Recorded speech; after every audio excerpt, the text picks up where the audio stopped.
So hello guys, good morning. So ngayon pala guys, may pupunta tayo sa Luzon Avenue. So may gagawin ako doon, Luzon Avenue, Quezon City. May gagawin pala ako doon guys. So magko-convert ako ng dental chair.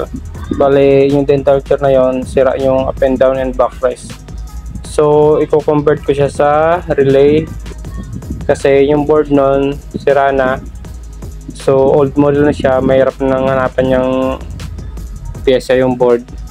Hindi rin ako nagre-repair ng mga board. Medyo masailan kasi sa board. Sila naman guys, update na lang ako kapag nandun ako.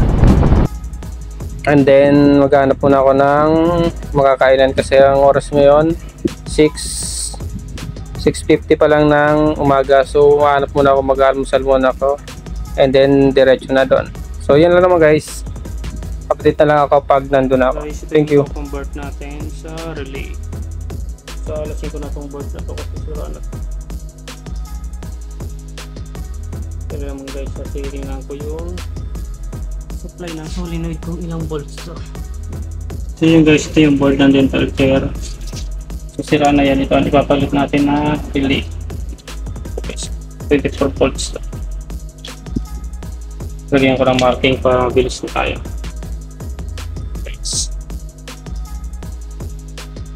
Guys, ito na yung ginagawa natin. So nakabitan natin yung pot control, na bypass na natin yung connection nito. So yun guys. Ayan siya. Ayos natin ito. Para ito lang dapat yung gagamitin ito. Wala na yun. Ayun, inayos ko lang yung mga limit switch na gagamitin dito. Kasi lalagyan ko siya ng limit switch para safety yung box niya. Hindi siya aangat masyado. So yan guys, ito na yung ginagawa ko. So hinahanap ko lang dito yung mga wiring ng limit switch. So hinahanap ko yung mga connection niya. So kailangan kasing lagyan ng limit switch yan kasi para hindi siya umangat masyado or hindi siya sobrang angat, and then hindi rin sobrang baba. So yan guys, hinahanap ko yung mga limit switch niya para lalagyan ko rin para may safety rin yung dental chair. So para pag binaba siya, push siyang titigil, and then pag in-up niya, pag nabot niya na yung level niya, yung limit niya, so mag-i-stop na yung motor. So yun lang guys, yun yung pinaka-safe niyan. Parang original pa rin yung dental chair niya. Parang original pa rin yung setting dun sa board. Pero ito wala na siyang board guys. So kinonvert ko na siya sa relay. Medyo nahirapan lang ako dito medyo natagalan lang ako dito pagganap ng mga limit switch. Okay guys, check pa yung mga wiring dito, and then ito yung tinanggal natin na board. So sira na yan, so malfunctioning na yan. So baka mga IC yan yung problema. So wala tayong pumalit na. Kaya yung ginawa kong paraan, ito na lang. So relay na lang ang ginamit ko. Hindi, nahanapin ko pa yung switch na mga limit switch yan para safe.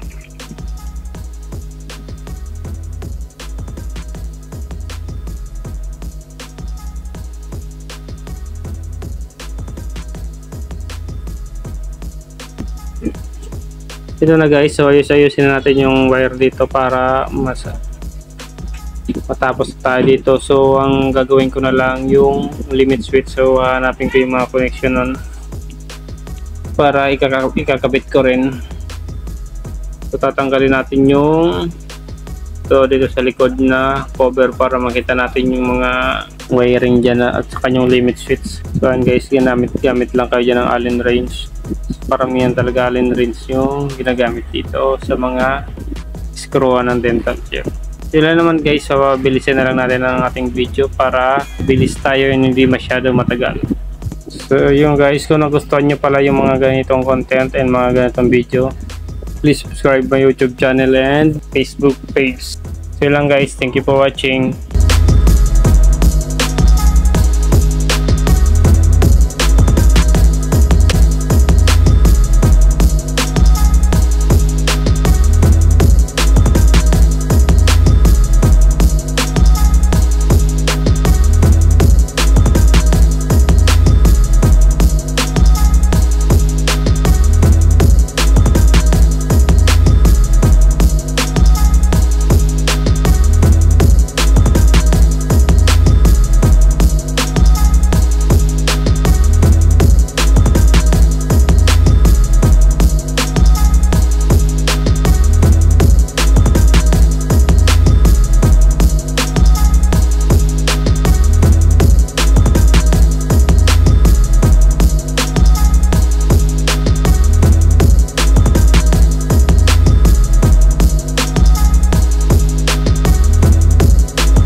So yan guys, tapos na yung ating na-wiring dito dental chair. So yan siya guys.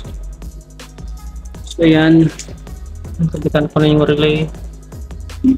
So working na siya pag pinipindot nyo switch. So yung switch niya guys. Tingnan nyo, iilaw yung relay.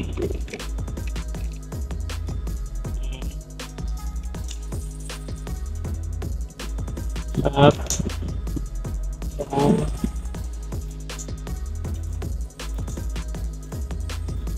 Okay na siya guys. Ito yung sira board. Hindi ko alam kung mayroon pa itong mabili ng mga pyesa. Kung wala na, kaya kinonvert na lang namin sa relay. So yun na guys. Okay na siya. So final check na natin guys yung hot control, and then takpan na natin yan para finish na tayo dito sa ating ginagawa yung convert. So yun siya guys, working naman lahat. Magana yung backrest down, backrest up, and then base up and base down. Ayan guys, magana yung down and up, press at mata siya. So ito pala guys yung mga relay. Yung nasa unahan na yan is for up. Pag up may kasamang motor, and then yung pangalawa up din niya ng backrest. So yung pangatlo down ng base, and then yung pangapat down ng backrest. So wala silang kasamang motor. So yun lang naman guys, takpan na natin to para tapos na tayo dito. Thank you for watching. See you guys. So pasensya na kayo, ngayon lang ako nakagawa ulit ng video.